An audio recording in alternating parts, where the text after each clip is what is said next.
Good morning students. आज बेटा हम चैप्टर रीड आउट करने वाले हैं theories of the origin of the state, जिसके बीच में हम रीड आउट करेंगे social contract and historical evolutionary theory. Social contract theory पढ़ने से पहले हम इसका मीनिंग जानेंगे और जो फिलोसफर है जिन्होंने ये थ्योरी दी है, हॉबस, जॉन लॉक एंड रूसो, इन तीनों के बीच में क्या डिफरेंस है सोशल कॉन्ट्रैक्ट को लेकर, क्योंकि आपको पता तीनों ने थ्योरी दी है। और जो हिस्टोरिकल रेवोल्यूशनरी थ्योरी है, एवोल्यूशनरी थ्योरी है, उसका क्या मतलब है और बेस्ट थ्योरी कौन सी मानी जाती है, वन बाय वन हम ये वीडियो में देखेंगे। तो फर्स्ट ऑफ ऑल हम देखेंगे कि इसका मतलब क्या है, सोशल कॉन्ट्रैक्ट का मतलब क्या है। The social contract, the theory about the origin of the state has special significance and it's remained quite popular from 16th century to 18th century. According to social contract theory, the state is not a divine institution. Rather, it is an artificial institution made by men and it is the result of the social contract. Social contract theory क्या है, जो state के origin के बारे में बताती है कि स्टेट कब पैदा हुआ और कैसे पैदा हुआ। ये थ्योरी स्पेशल जो है 16th सेंचुरी से लेकर 18th सेंचुरी में जो फेमस हुई थी। ठीक है, जो तीन जो बंदे थे, कह लो हॉबस, जॉन लॉक एंड रूसो थे, उन्होंने वन बाय वन करके अपनी जो किताबें लिखी थी उसकी बदौलत हुई थी। और ये पहले ऐसे फिलोसफर थे जिन्होंने ये चीज़ मानी कि जो राज है वो कोई दैवी शक्ति नहीं है, जो जहाँ पर राज करता है, जैसे इंग्लैंड है, इटली है, रोम था, ठीक है, जहाँ पर पादरी राजे राज करते थे, उनको किसने, परमात्मा ने शक्ति नहीं दी कि जाओ आप दुनिया पर राज करो और आपका ही जो लोग हुक्म मानेंगे, ऐसे नहीं है।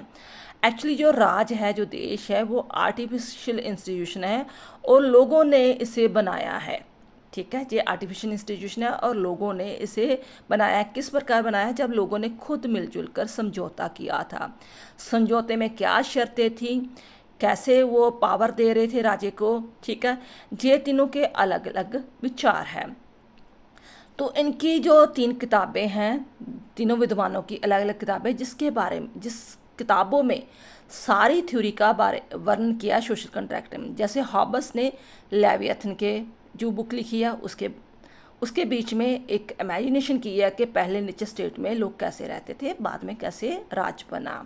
ठीक है, बाद में लॉक आया, लॉक ने दो किताबें लिखी, the treaties on the civil government, इस किताब में उसने सोशल कॉन्ट्रैक्ट के बारे में वर्णन किया।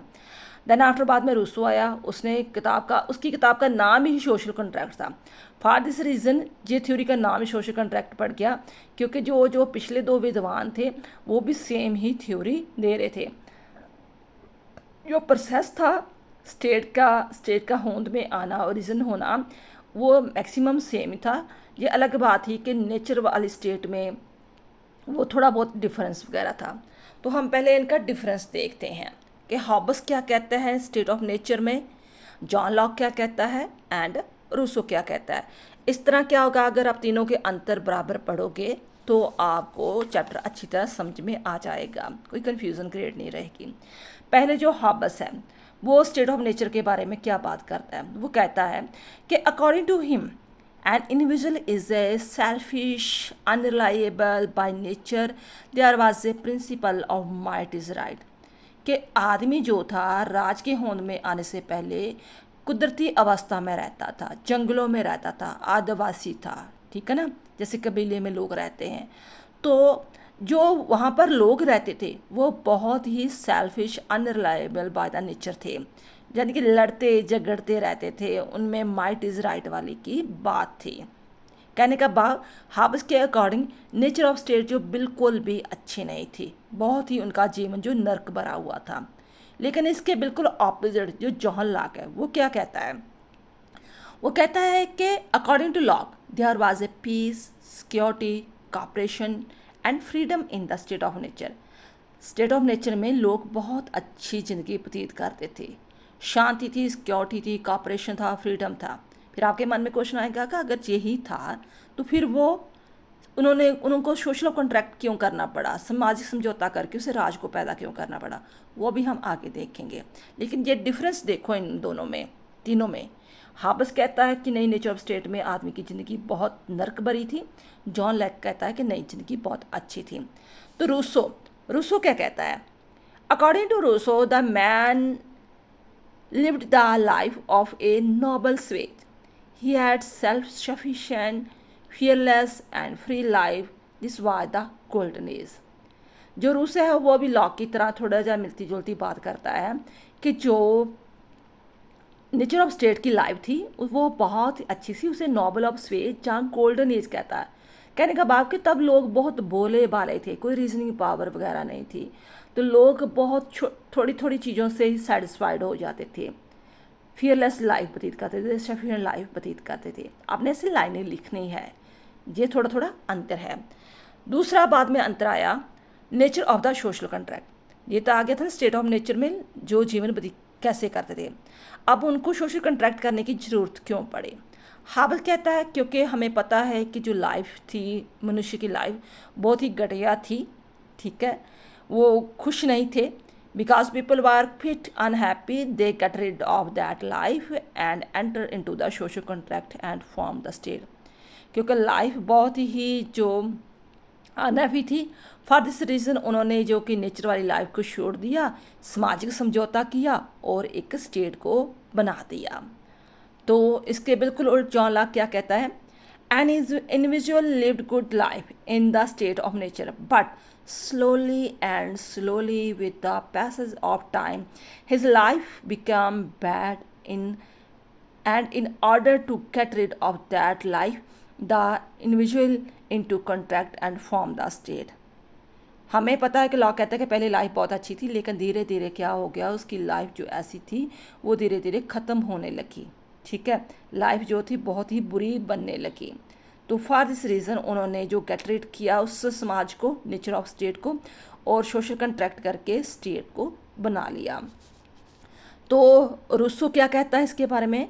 कहता है कि with the origin of the institution of private property people's life become unpeaceful, so they gave to the rules over the themselves to the general will. क्या हो गया कि धीरे धीरे क्या छोटी छोटी प्रॉपर्टी जो है वो बननी शुरू हो गई। जैसे लोग आदिवासी थे, जंगलों में रहते थे, थोड़ी थोड़ी प्रॉपर्टी क्रिएट होनी शुरू हो गई। मान लो कि थोड़े बहुत जानवर इकट्ठे कर लिए, ज़मीन जायदाद इकट्ठी कर ली, फल फ्रूट इकट्ठे कर लिए। तो कहने का भाव कि इनडायरेक्ट में जब प्रॉपर्टी होंद में आनी शुरू हो गई तो वो थोड़ी जी लाइफ डिस्टर्बेंस क्रिएट होनी शुरू हो गई। फॉर दिस रीज़न उन्होंने क्या किया कि मिलजुल कर जो है पावर कुछ लोगों को दे दी, एक आदमी को नहीं, कुछ लोगों को दे दी, ठीक है, जिसे वो जनरल विल कहता है। ये तो होगी सेकंड स्टेज। अब third stage, relation between ruler and rule, कि क्या उसमें कंडीशन थी जिसको पावर दी थी। जो रूलर है और जहाँ पर रूल किया जाता है उसमें कंडीशंस क्या पैदा होगी। हाबस के अकॉर्डिंग एब्सोल्यूटिज्म उसने थ्योरी अपनाई है, क्योंकि हाबस आपको पता होगा वो ट्यूटर था। जैसे टीचर होते हैं ना, कॉलेज स्कूल में पढ़ाते हैं, तो जब वो घर में ट्यूशन पढ़ाते हैं उसे आपको पता ट्यूटर कहते हैं। तो वो जो अंग्रेज था, इंग्लैंड के जो प्रिंस था, उस बच्चे का ट्यूटर था। तो उसे पता था कि चार्ल्स वन को तब गृह युद्ध चल रहा था, सिविल वार चल रहा था। सिविल वार के कारण क्या हुआ कि लोगों ने क्रांति कर दी और राजे को मार दिया। तो क्योंकि जो चहेता था राजों का, तो उस चीज़ का बहुत दुख हुआ कि उसने ऐसी थ्योरी, एक मनगढ़ंत थ्योरी कर दी कि लोगों को कोई अधिकार नहीं कि राजे को वो मार सके, राजे का वो विरोध कर सके। तो जो राजा कहता वही सही है, वही सबसे ऊपर है। इसलिए उसने एक मनगढ़ंत स्टोरी, लेवियाथन के द्वारा स्टोरी मनगढ़ंत क्रिएट करके कहा कि आपने खुद ही राज्य को सारी पावर दी है, अब राज्य का विरोध नहीं कर सकते। इसलिए उसने उसे राज्य को एब्सोल्यूटिज्म यानी कि निरंकुश या डिक्टेटर कह लो, ऐसी पावर का एक्सप्लेनेशन किया। The contract was among the people and king was not a party to the contract. देखो अब शर्तें क्या है कि देखो जो समझौता हुआ लोगों के आपस के बीच में हुआ है, इसमें राजा नहीं शामिल है। तो फॉर दिस रीजन जो शर्तें हैं वो राजे पर लागू नहीं होगी, लोगों पर ही लागू होगी। दूसरा condition of the contract did not the apply to the king. जो भी आपने शर्तें लागू की है कि ऐसे ऐसे जीवन व्यतीत करेंगे, रूल रेगुलेशन होगा, वो राजे पर लागू नहीं होगा। ठीक है, राजा राजा उपराजा, जैसे इंग्लैंड का बादशाह आप भी देखते हैं, राजे पर को अब तो थोड़ी बहुत होता है ना, संवैधानिक राजतंत्र है वहाँ पर, है ना, कॉन्स्टिट्यूशन मोनार्की है। तब वो कह रहा था कि नहीं, वो फुली पावर है, वो मतलब किसी भी शर्त के अधीन नहीं आता। The people had not right to oppose the king. तो अब लोगों को कोई अधिकार नहीं कि अगर इनकेस वो गलत काम भी कर देता है तो वो राजे का विरोध नहीं कर सकता। तो आपको पता उसने किस सिचुएशन को ध्यान में रख कर किया, क्योंकि वो चाहता था जो गृह युद्ध है, सिविल वार है इंग्लैंड में जो चल रहा है, जिसके कारण जो राजा चार्ल्स वन था उसका कत्ल कर दिया गया था, अब उसके जो वंशज है उन पर लोग उसका विरोध ना करें। ठीक है, तो इसलिए उसने ऐसी मनगढ़ंत थ्योरी कर दी कि नहीं, आप राजे का विरोध कर ही नहीं सकता, क्योंकि आपने खुद कॉन्ट्रैक्ट किया था, आपने खुद ही राज पैदा किया था।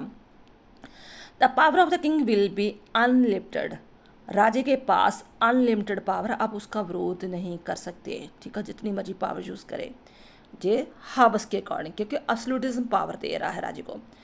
लेकिन इसके बिल्कुल ऑपोजिट जॉन लॉक क्या कह रहा है, कहते नहीं, king will the party to the contract, his power will be limited, he will be the responsible for rights, law will be made by the will of the people, people will be free to revoke the contract and have a new contract। राजा भी उस समझौते के बीच में शामिल है, उसकी powers limited है, वो अपने जो भी राइट्स यूज़ करता है उसके लिए रिस्पॉन्सिबल होगा। अगर आपने गलत काम किया राजा ने तो वो रिस्पॉन्सिबल होगा। ठीक है, तो जो कानून है वो लोगों के अनुसार ही बनाए जाएंगे, जो लोगों की भलाई के लिए, लोगों के लिए अच्छाई के लिए होंगे। तो लोग सोशल कॉन्ट्रैक्ट का वो कर सकते हैं, विरोध कर सकते हैं और उसके स्थान पर नया राजा क्रिएट कर सकते हैं। इसने कहा ना नहीं कर सकते, इसने कहा अनलिमिटेड पावर, इसने कहा लिमिटेड है, इसने कहा विरोध नहीं कर सकते, इसने कहा विरोध कर सकते हैं। ठीक है, तो नेक्स्ट रूसो क्या कह रहा है, रूसो कहता है कि देखो भाई, he was the supporter of the popularity sovereignty. जैसे आज होता है इंडिया में होता है ना, पॉपुलर सॉवरेंटी है कि लोक प्रभुसत्ता है, लोग पहले सरकारें चुनते हैं, लोग सॉरी पार्टी को जिताते हैं, एमएलए एमपी को वोटों के द्वारा जिताते हैं, तो वो जो मेजॉरिटी पार्टी प्राप्त करती है वही सरकारें बनाती है। तो वो ये थ्योरी कहाँ से आई, रूसो से ही आई। मैक्सिमम जो थ्योरी है रूसो से ही आई, आज की जो डेमोक्रेसी जो सिस्टम चल रहा है। He was the supporter of the popular sovereignty, therefore through the contract he did not give the power to the particular person, rather he gave the supreme power to the general will। तो क्योंकि popular sovereignty के वो favour में था, इसलिए कहता कि power किसी एक पर्टिकुलर बंदे के पास नहीं है, पावर जो जनरल विल के पास है, यानी कि लोगों के पास है। ठीक है, कि यानी कि जो पावर है वो लोगों के हाथ में है, लोग चाहें तो सरकार का तख्ता पलट सकते हैं, आने वाले समय में उसे इलेक्शन में हरा सकते हैं। तो अब हम ये तो हो गया आपका तीनों का जो सम अप क्लोज वगैरह है। ठीक है, अब हम इसके चैप्टर के अकॉर्डिंग करेंगे। तो आई होप अब जब चैप्टर रीड आउट करोगे तो बहुत ही ईजी लगेगा कि क्या कहना चाहता है। तो फर्स्ट ऑफ ऑल हम हाब्स की थ्योरी कहता है, as it difficult to say when a child become as an adult and adult become old, similarly it is difficult to say when and where the state came into existence for the first time. There is no doubt that the state is a political organization and is the result of the emergence of the political conscience among men. But when and where the political conscience emerge for the first time, we cannot say। कहता है जैसे हम ये नहीं कह सकते कि बच्चा कब जवान हुआ, कब बुजुर्ग हुआ, टिपिकली टाइम डिस्क्राइब नहीं कर सकते। फॉर दिस रीज़न इसी तरह हम स्टेट के बारे में नहीं बता सकते कि कब स्टेट होंद में आया। इतना ज़रूर कई लोग कहते थे कि जब लोगों के बीच में पॉलिटिकल अवेयरनेस आई तब जो पॉलिटिकल ऑर्गेनाइजेशन स्टेट बना, लेकिन पॉलिटिकल कॉन्शियस कब, किस स्थान पर, कौन सी डेट पर, कब आई, ये हम टिपिकली नहीं कह सकते। फॉर दिस रीज़न इसके जो है स्टेट के होंद के आने के कारण कई अलग अलग थ्योरी दी गई है। After knowing the view that written above, we can say that the any things with certainty about the origin of the state. Therefore, the different thinker have the formulate their views on the basis of their intellect, imagination, speculation and logic. कि हर एक विद्वान के अलग अलग विचार है कि राज कैसे होंद में आया। कोई उसे डिवाइन इंस्टीट्यूशन कहता है, तो कोई कहता नहीं ये सोशल कॉन्ट्रैक्ट के द्वारा राज होंद में आया, तो कोई कहता है कि नहीं ये हिस्टोरिकल एवोल्यूशन है, इसका धीरे धीरे विकास हुआ है। तो इसके कारण जो है बहुत सारी थ्योरी आती है, लेकिन हमें जो सिलेबस दिया है वो हम पढ़ेंगे सोशल कॉन्ट्रैक्ट थ्योरी, ठीक है। जैसे डिवाइन है, फोर्स है, सोशल कॉन्ट्रैक्ट है, हिस्टोरिकल है, तो हम पढ़ रहे हैं social contract. Statement of the social contract theory. Social contract theory has a special significance about the origin of the state, and it's remained quite popular up to the 18th century. According to the social contract theory, state is not a divine institution, rather it is an artificial institution. तो जो social contract theory है वो maximum 18th century में आई, जहाँ जिसने कह दिया कि ये कोई दैवी शक्ति नहीं है, ठीक है, जो परमात्मा के द्वारा राज नहीं बनाया हुआ, ये लोगों ने समझौता करके एक आर्टिफिशियल जो है स्टेट को क्रिएट किया है। तो जो मेन सपोर्टर थे वो थे रूसो, लॉक, हाबस थे। जैसे लॉक ने थॉमस हाबस ने जो है लेवियथन बुक में इसमें डिस्क्राइब किया, ठीक है। लॉक ने the two treaties on the civil government में इसका डिस्क्राइब किया, और रूसो ने इसमें सोशल कॉन्ट्रैक्ट के बारे में वर्णन किया कि क्या है सोशल, कि किस प्रकार राज होंद में आया। कई विद्वान कहते हैं brief history of the social contract theory के चाहे जो फेमस जो थ्योरी है 16 to 19 सेंचुरी में हुई, लेकिन इसका इतिहास सोफिस्ट टाइम में भी था, ठीक है। अरस्तु, प्लेटो, उन्होंने भी जो है अपनी जो किताब है द रिपब्लिक बुक है, ठीक है, प्लेटो, उसमें भी ये चीज़ वर्णन की थी कि जो पावर है कुछ लोगों के हाथ में होती है, लेकिन वो पावर उसके पास कैसे आती है, जब लोग उसको चुनते हैं, तो उसे जनरल रूल ऐसे कुछ बात कही थी। तो इसी प्रकार हम अगर महाभारत देखें, चाणक्य का अर्थशास्त्र देखें, ठीक है, मनु की स्मृति देखें, तो वहाँ पर भी हमें कुछ ना कुछ इसके अंश मिलते हैं कि जो ये सोशल कॉन्ट्रैक्ट की थ्योरी ऐसे इनडायरेक्ट वे में चल रही थी। वो अलग बात है कि जो रूसो है, लॉक है, हाबस है, उन्होंने क्लियर कट कर दिया कि अपनी वर्डिंग में लिख दिया कि नहीं ये भी कोई दैवी शक्ति नहीं है, जिन लोगों ने खुद समझौता किया तो नेचर स्टेट को छोड़ा और राज को पैदा कर दिया। अब हम वन बाय वन जो इसके 3 फिलॉसफर है ना, सपोर्टर है, उसकी हम थ्योरी पढ़ेंगे, उसका क्रिटिसिज्म भी करेंगे और उसकी इम्पोर्टेंस भी देखेंगे, यानी कि 3 चीज़ें देखेंगे। पहले वो कहना क्या चाहते हैं, देन आफ्टर उसका criticism and then after importance. तो पहले हम हॉबस के बारे में जान लें कि उसके मन में जो कीड़ा आया कैसे, विचार आया कैसे कि नहीं भी सोशल कॉन्ट्रैक्ट थ्योरी लानी चाहिए और राज्य को एक एब्सोल्यूटिज्म जो पावर देनी चाहिए। कुछ ना कुछ तो ऐसे हालात रहे होंगे ना जिसके कारण जो उसने इतनी बड़ी किताब लिख दी, इतनी बड़ी थ्योरी लिख दी। तो कहते हैं Thomas Hobbes is the famous English philosopher of the 17th century and his views were the great influence by the civil war which took place in England in 1642 and the murder of the British King Charles I. Thomas Hobbes was of the opinion only absolute monarchy could save England from this sorry state of abyss. Therefore he supported absolute monarchy. तो कहते कि क्या हुआ था, England में civil वार 1647 के according near about चल रहा था, जिसके दौरान क्या हुआ कि जो चार्ल्स वन है उसका मर्डर कर दिया गया। तो उसने क्या किया कि एक लेवियथन बुक लिखी, जिसके बीच में उसने एक बताया कि अगर देखो आप राज्य को ही ख़त्म कर दोगे, सारा राजपाट ही ख़त्म कर दोगे, कोई स्टेट नहीं रहेगा, तो अब दोबारा से नेचर ऑफ स्टेट में चले जाओगे, उस नेचर ऑफ स्टेट में चले जाओगे जहाँ पर ज़िंदगी थी, आदमी की ज़िंदगी थी बहुत ही नर्क भरी थी, जहाँ लोग सेल्फिश थे, डिसाइडफुल थे, वो जो माइट इज़ राइट वाली जो ज़िंदगी व्यतीत कर रहे थे। अगर आप नहीं चाहते कि वो दोबारा से वो ज़िंदगी व्यतीत नहीं करना चाहते, तो आपको जो राजे की पावर को मानना ही पड़ेगा। तो राजा एब्सोल्यूटिज्म होगा, आप उसका विरोध नहीं करोगे। तो अपनी वो बुक के द्वारा इस चीज़ को समझाना चाहता था। कहने का भाव लोगों के दिमागों को मैनिपुलेट करना चाहता था कि आप फ्यूचर में राजे का विरोध नहीं करोगे, क्योंकि अब जब आपको कोई नर्क का दरवाज़ा दिखाएगा कि देखो आप ऐसे ऐसे काम बुरे करोगे तो आप नर्क में जाओगे, नर्क में ऐसा होता है, तो कौन मूर्ख बंदा दोबारा से ऐसे काम करेगा। तो यही चीज़ उसने लेवियथन की बुक द्वारा लोगों को मैनिपुलेट किया।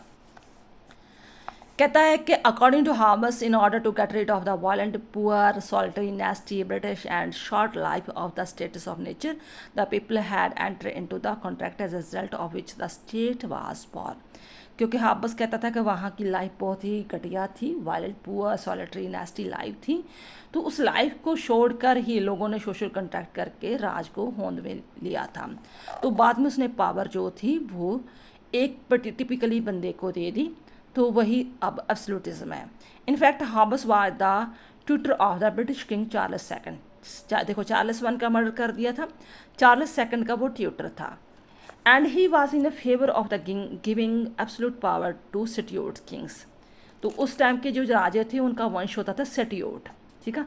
तो उनको वो एब्सोल्यूट पावर देना चाहता था कि फ्यूचर में लोग जो इंग्लैंड के लोग हैं वो कभी भी विरोध ना करे। According to him, absolute monarchy was the only way to get rid of the England of the conditions of anarchy, which were there due to civil war. Therefore, he had supported the absolutism of the king. उसे ये चीज़ lies ही पता था कि England में जो अनारकी चल रही है, अराजकता चल रही है, दहशत का माहौल चल रहा है ना, तो उसमें एक ही चीज़ कंट्रोल की जा सकती है, अगर लोगों को नेचर ऑफ स्टेट से डराया जाए और ये सिद्ध किया जाए कि जो राजा है वही सबसे सही काम करता है, आपकी भलाई के लिए ही काम करता है। तो अब उसके जो जॉन लॉक है उसने क्या थ्योरी दी, अब हम पता चल गया है कि हाँ भी सोशल कॉन्ट्रैक्ट थ्योरी क्या थी, ठीक है। और हब्स कौन था, तो उसकी अब हम पढ़ेंगे मेन कैरेक्टर वगैरह, वो चीज़ें फिर रिपीट की गई है कि सिविल वार चल रहा था, तो वो शेड्यूल्ड किंग्स को बचाने के लिए उसने जो थ्योरी वगैरह दी थी। और state of nature according to Hobbes के अकॉर्डिंग क्या था, Hobbes view about the state of the nature was based on his views about the human nature. According to Hobbes, from the very natures the man is a selfish, doubtful, deceitful being, always struggling to get more and more power and honor. He always keep trying to bypass other. He considers himself more intelligent and superior than the other, and has a contempt for the other. Because of this reason, the man had miserable life in the state of nature. Men always kept quarreling with one another, and the situation of might is right was always there. Every individual was enemy of one another, would attack one another like wolves. In such a situation, there was the absence of law and government, and the principle of kill whom you can and take what you can. Nature of state के बारे में क्या बताता है, state of nature के बारे में कि जो आदमी थे वो सेल्फिश, डाउटफुल, डिसाइडफुल वाले थे, हमेशा लड़ते झगड़ते वगैरह रहते थे। माइट इज़ राइट वाली जो ये समय बन चुका था, तो कोई भी लॉ एंड गवर्नमेंट नहीं थी, absence of law and government वाला माहौल बन चुका था। थ्योरी यही अपनाई जा रही थी कि kill whom you can and take what you can, जिसे भी मारना मारो, जिससे भी जो आप छीना झपटी करना चाहते थे करो। ये स्टेट ऑफ नेचर थी। फिर सोशल कॉन्ट्रैक्ट क्यों करना पड़ा उनको, वो भी हालात बताता है। According to Hobbes, the life of individual in the state of nature was unhappy and painful. In order to get rid of it, they entered into the contract, as a result of which the state was born. क्योंकि हमें पता था nature of state में, जो state of nature में life बहुत ही एक merciful हो चुकी थी। फॉर दिस रीज़न उन्होंने गेट रिड किया उस स्टेट ऑफ नेचर को और समझौता करके एक स्टेट को ओरिजिन किया। तो कॉन्ट्रैक्ट कैसे किया उसने, this way according to Hobbes, the right to govern themselves over themselves have been given to one person or group or person by all, to which we could call a ruler or sovereign. उसके कहने का भाव है कि लोगों ने खुद ही अपने सारे अधिकार, सारी पावर जो है कुछ एक पर्सन को या ग्रुप ऑफ पर्सनस को दे दी। तो उसे क्या कहा गया, रूलर या सवरेन, कि वही सबसे ज़्यादा प्रभुसत्ता संपन्न है, हम उसका विरोध नहीं कर सकते। All the men had committed themselves to obey the order of the sovereign, and in this way the state had come into existence. No individual could disobey the order of the sovereign. According to Hobbes, the sovereign was not a party to the contract. Therefore, the condition to contract was not applicable to him. जो सवरेन है वो party में कोई contract नहीं है, यानी कि वो समझौते में शामिल नहीं है, कोई शर्तें उस पर लागू नहीं होगी, ठीक है। तो वो लोगों को हुक्म दे सकता है, तो आपको उनका हुक्म मानना पड़ेगा, ठीक है, बट वो किसी का हुक्म नहीं मानता, ठीक है। तो हुक्म दे सकता, आप उसका हुक्म नहीं मानते तो आप पनिशमेंट के भागीदार हो जाओगे, लेकिन वो एब्सोल्यूटिज्म है। तो इस सारी चीज़ को पढ़कर हमें ये पता चलता है कि वो क्या कहना चाहता है, कि उसकी क्या फीचर्स करैक्टरिस्टिक्स आती हैं। तो ये 5-7 पॉइंट्स निकलते हैं इसके।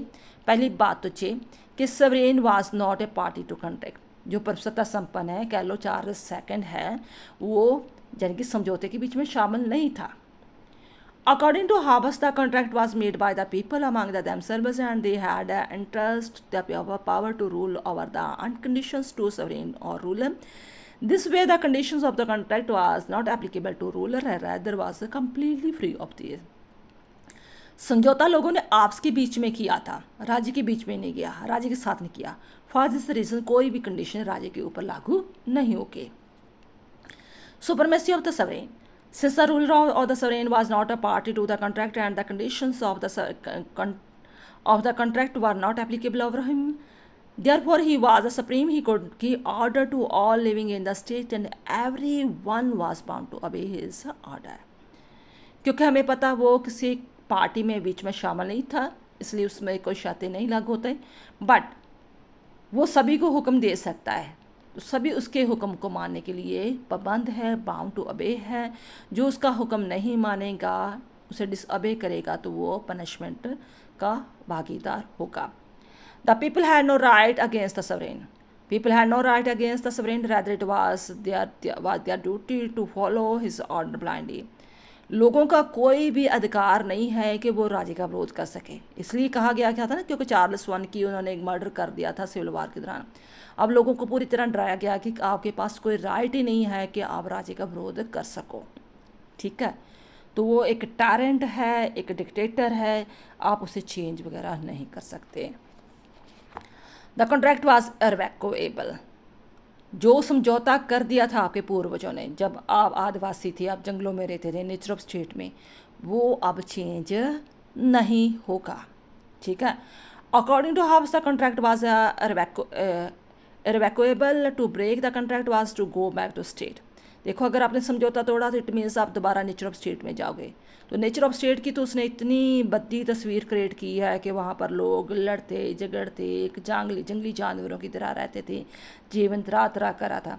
तो ऐसी तस्वीर को देखकर कौन मूर्ख दोबारा से नेचर ऑफ स्टेट को जाना चाहेगा, है ना।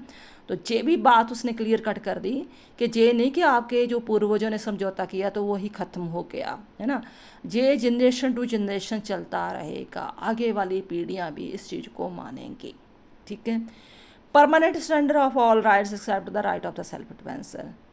जो भी सारे के सारे अधिकार हैं वो किसके पास है, राजे के पास है। राजा जो आपको देगा वही, जो ग्रांटेड करेगा वही आप चीज़ों को इंजॉय करोगे, सिर्फ किस चीज़ को छोड़कर, life of right to self defence को छोड़कर। The liberty of the individual was depend upon the will of the sovereign. जो आप स्वतंत्रता मानते हो ना, आज़ादी मानते हो, ठीक है, वो भी किसकी बदौलत होगा, सवरेन के अकॉर्डिंग होगा। अगर वो चाहे तो इस लिबर्टी को, जो आपकी आज़ादी है, उससे छीन भी सकता है। तभी तो क्या होता है कि जब भी कोई विरोध करता है आज के समय में, जब कुछ भी देश के खिलाफ बोलता तो उसे बंद करके जेल में बंद कर दिया जाता कि ये देशद्रोही है। यही वर्ड्स जोड़ दिया जाता ना कि ये देशद्रोही है। The liberty of the individual was the depend upon the will of the sovereign, and the individual was free to enjoy the liberty which was granted by him the sovereign. जो भी आप लिबर्टी इंजॉय कर रहे हो ना, वो सवरेन के बदौलत है। So sovereign was the source of the rights and the liberty of the individual, and an individual was not allowed to have any right against the wishes of the sovereign. right and the liberty of the individual was the gift from the sovereign. A responsibility of the sovereign. Thou the right of the governor over them was the entrusted to the sovereign by the people through a contract, yet is nowhere the ruler was answerable. क्योंकि आपने खुद लोगों ने समझौता करके सारी power राजे को दे दी थी, ठीक है। तो फॉर दिस रीज़न राजा जो भी काम करता है उसके लिए कोई भी आंसरेबल रिस्पॉन्सिबल नहीं होगा। कहने का भाव जो भी वो पावर एक्सरसाइज कर रहा है, लागू कर रहा है, आप उस चीज़ के लिए उसे रिवोल्ट दोबारा से नहीं कर सकते। Absolute sovereignty. तो कंक्लूजन यही है कि हाँ, उसे क्या बनाना चाहता है, शक्तिशाली पूरी तरह बनाना चाहता है, निरकुश बनाना चाहता है, डिक्टेटर बनाना चाहता है। We have read in the beginning that Hobbes was the supporter of the absolute monarchy and he had established absolute sovereignty through the social contract. He had also openly supported the absolute power of the sovereign. Keeping in mind absolutism of the sovereign was not made by party to contract by Hobbes. According to Hobbes, the sovereign was the source of law, that he himself was above of the law. तो वो जो राजा है वो कानून के भी ऊपर है। In brief, we can say that on the basis of the principle of social contract, Hobbes was supported the idea of the absolute sovereignty and absolute the right and the power of the ruler. He was of the opinion that the absolute monarchy was essential to deal the chaotic conditions prevailing in England due to the civil war, and his theory of social contract was step in that direction. आगे है relation between the ruler and the rule according to Hobbes. क्या relation हो गए? पहली बात तो उसने ये क्लियर की, the contract was made by the people among themselves and the king was not party. राजा इसमें शामिल नहीं है। जो कंडीशंस है वो राजे पर लागू नहीं होगी। People were not allowed to oppose the king. The king will have absolute और unlimited power. The law shall be the command of the king. People will be free to enjoy only those freedom which will be given to them by the king. अब आज के समय में देखो, कोई भी इतना एब्सोल्यूटिज्म जो राजा या कह लो कोई भी सिस्टम को कोई पसंद नहीं करेगा, क्योंकि मैक्सिमम देश क्यों स्ट्रगल कर रहे थे। Russia revolution, France revolutions, even कि अमेरिका में भी जो आज़ादी क्यों प्राप्त की थी, अपनी लिबर्टी को सेव करने के लिए कि हम आज़ाद पैदा हुए हैं तो हम अपनी लाइफ को कैसे डेवलप करेंगे, कैसे एंजॉय करेंगे, जिन लोगों के हाथ में भी कुछ छोड़ना चाहिए। टोटली लाइफ का जो, क्योंकि लोग पपेट नहीं है कि उसकी बागडोर जो किसी और के हाथ में हो तो जैसे नचाए वैसे नाचेगा। तो ऐसे जो लिबरलिज्म थे, ठीक है, आज़ादी को पसंद करने वाले तबीयत के मालिक थे, उन्होंने इसकी थ्योरी का काफ़ी जमकर आलोचना की। तो फर्स्ट ऑफ ऑल क्या तर्क देते हैं वो कि wrong view of the human nature. Hobbes ने क्या कहा कि हॉब्स ने ये कहा कि आदमी सेल्फिश, इगोस्ट, हंगरी था, ठीक है। वो हमेशा लड़ता झगड़ता रहता था, माइट इज़ राइट वाली बात थी, पावर के पीछे भागा रहता था। लेकिन इसके बिल्कुल ऑपोजिट जो थिंकर है वो कहते हैं मैन तो क्या है, सोशल बीइंग है। वो तो उसके पास बहुत सारी ऐसी विर्चुअस है जैसे sympathy, mercy, toleration, mutual love, service. Aristo ने भी, जो हमारा पहला विद्वान हुआ, जो हम राजनीति का पितामह बोलते हैं, वो भी ये चीज़ कहता है कि मैन क्या है, man is a social being है, and for him to live without society is a difficult to as to live without the water in a fish, है ना। तो आदमी में तो इतनी mercy, toleration, mutual love, service की भावना होती है, वो तो सोशल बीइंग है।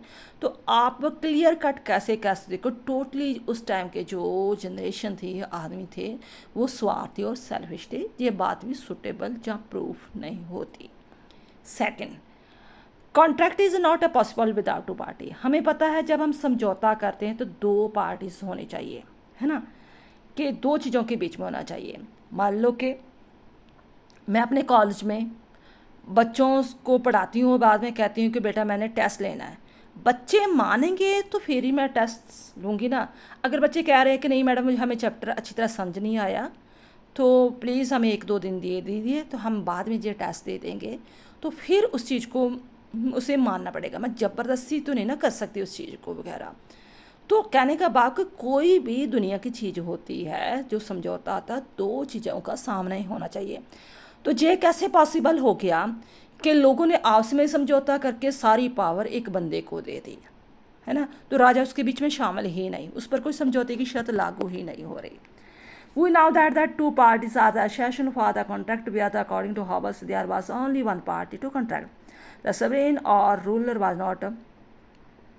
not party to the contract and the conditions of the contract were not applicable to him. According to contract, mentions was made of the right or powers of the ruler, but no mention was the made of his duty. ये तो कह दिया कि सारा कुछ उसके हाथ में ही है, सारे राइट्स सारी पावर, लेकिन जब आप पता है राइट्स को एंजॉय करते हो तो देन आफ्टर ड्यूटीज भी पे करते हो। तो उसकी ड्यूटीज़ कहाँ हैं कि देश की रक्षा करनी है, उनकी लोगों के अधिकार की सेफ गार्ड करना है, उनका डेवलपमेंट करनी है। ये ड्यूटीज़ के बारे में तो उसने डिस्क्राइब किया ही नहीं कि राज्य क्या क्या करता है। Third, hypothetically theory. Hypothetically theory का मतलब होता है कि ऐसे ही मनगढ़ंत कोई कहानी बना देनी, ठीक है, जो बिल्कुल भी सच्चाई के आसपास ना लगती हो। Hobbes' social contract theory is a purely hypothetical theory, and this way is far away from reality. Hobbes believed that before the state came into existence, the man was living in the state of nature, in which his life was poor, short, nasty, British. The men quit quarreling among themselves, and their life was that of hell. But Hobbes' this viewpoint was purely based on the speculation because there was no proof of such life. Since man is a social being, from the very beginning they are living corporate life. जो उसने social contract theory बनाई, उसने कहा कि आदमी की life poor, short, नेस्टी, British थी। Life उसकी एक हेल भरी थी, नर्क भरी थी। ये जस्ट उसकी स्पेकुलेशन थ्योरी है। हमें पता है ह्यूमन एक सोशल बीइंग है, तो वो हमेशा कॉपरेटिव लाइफ व्यतीत करता है, तो उसकी थ्योरी बिल्कुल भी सुटेबल नहीं है। And fourth point, individual and society can not be separated. It is a historical fact that man is born in the society, grows society, and perform various duties related to society life, and ultimately dies in the society. In brief, we can say that there is a very intimate relationship between the man and the society. But Hobbes is of the opinion that before the society came into existence, the man was living alone, which was not correct. The fact is that the society developed along with the development of the mankind, and the existence of the both depend upon other. जो sociology पढ़ते हैं उनको पता है इस चीज़ का। आदमी समाज में ही पैदा होता है, वहीं पर वो पैदा होता है, वहीं अपनी पर्सनैलिटी डेवलप करता है, उसके पर्सनैलिटी डेवलप करते हैं, उसके आस पड़ोस रिश्तेदारों के साथ संबंध बनते हैं, ठीक है, तो वो बहुत ही अच्छी लाइफ को व्यतीत करता है। तो लेकिन जो हाब्स है वो तो कहता है कि सोसाइटी नाम की कोई चीज़ ही नहीं थी, मनुष्य जो अकेला ही रहता था तो वो सेल्फिश था। ये चीज़ें सही नहीं है। Undemocratic theory. Hobbes' social contract theory is not according to the democratic principle. In democracy, the supreme power is vested with the people, है ना। हमें पता है कि डेमोक्रेसी में जो पावर किसके हाथ में होती है, लोगों के हाथ में होती है, जिसकी पावर की यूज़ वो जो वोट के द्वारा करते हैं, यूनिवर्स अडल्ट फ्रेंचाइज, है ना, वोट का अधिकार प्रयोग करके करते हैं। और जो भी सरकार को चुनते हैं, जिस भी गवर्नमेंट को वो इलेक्ट करते हैं, वो रिस्पॉन्सिबल होती है। अगर वो सरकारें सही तरह काम नहीं करती तो उस पावर को, उस गवर्नमेंट को चेंज किया जा सकता है। लेकिन हाब्स क्या कह रहा है? हाब्स तो कह रहा है कि नहीं, सारी पावर किसके पास है? एक राज्य के पास है, सवरेन के पास है। एक तो उसके पास सारी पावर है, दूसरा वो किसी काम के लिए रिस्पॉन्सिबल भी नहीं है, सारी पावर अपनी मर्जी से लागू कर सकता है। तो ये आज की डेमोक्रेटिक थ्योरी के साथ कोई भी चीज़ मैच नहीं करती। एनकरेज एब्सोल्यूटिज्म, वो निरंकुशता को बढ़ावा दे रहा है। We have read earlier that Hobbes was the tutor of the King Charles II and was the supporter of the absolute power of the king. Because of this reason, he had kept in the sovereign outside the preview of the social contract, and the conditions of the contract were not applicable him. हमें पता था वो Charles II का एक teacher था, ठीक है। For this reason उसने सारी पावर राजे को देने के लिए अपनी थ्योरी बनाई। तो उसने कहा कि कोई भी कंडीशन राजे के ऊपर लागू नहीं होती, तो राजा जो मर्जी करे उसके ऊपर कोई भी आप रिवॉल्ट वगैरह नहीं करते। तो कहने का भाव वो तो एक डिक्टेटरशिप एब्सोल्यूटिज्म की जो थ्योरी को बढ़ावा दे रहा है। People living in the state of nature can not become wise overnight. Halves ने क्या कहा कि हाब्स कहता है कि जो लोगों की लाइफ थी ना नेचर ऑफ स्टेट में, सॉलिटरी, शॉर्ट, पुअर, नेस्टी, ब्रिटिश वगैरह थी, एक हेल वाली लाइफ थी। लेकिन जो लॉजिक के तौर पर सोचेंगे, रीजनिंग पावर के अकॉर्डिंग सोचेंगे कि इतना जो गरीब आदमी है, सॉलिटरी जा था, नेस्टी था, उसके पास इतनी रीजनिंग पावर कैसे आ गई रातों रात कि नहीं भाई हम इस घटिया लाइफ को छोड़कर एक सामाजिक व्यवस्था बनाना चाहते हैं और इसमें जो है पावर एक बंदे को दे देते हैं और वही हमारी सोसाइटी को लॉ एंड ऑर्डर से अकॉर्डिंग चलाएगा। ऐसी चीज़ जो पॉसिबल नहीं हो सकती। ठीक है। No mention of distinction between state and government. आज हमें पता है कि स्टेट एंड गवर्नमेंट दोनों चीज़ें अलग अलग है ना। गवर्नमेंट क्या है? गवर्नमेंट तो स्टेट का एक पार्ट है जो स्टेट की जो विल है उसे फुलफिल करता है। लोग उसे गवर्नमेंट को चुनते हैं तो गवर्नमेंट को चेंज कर सकते हैं। ठीक है।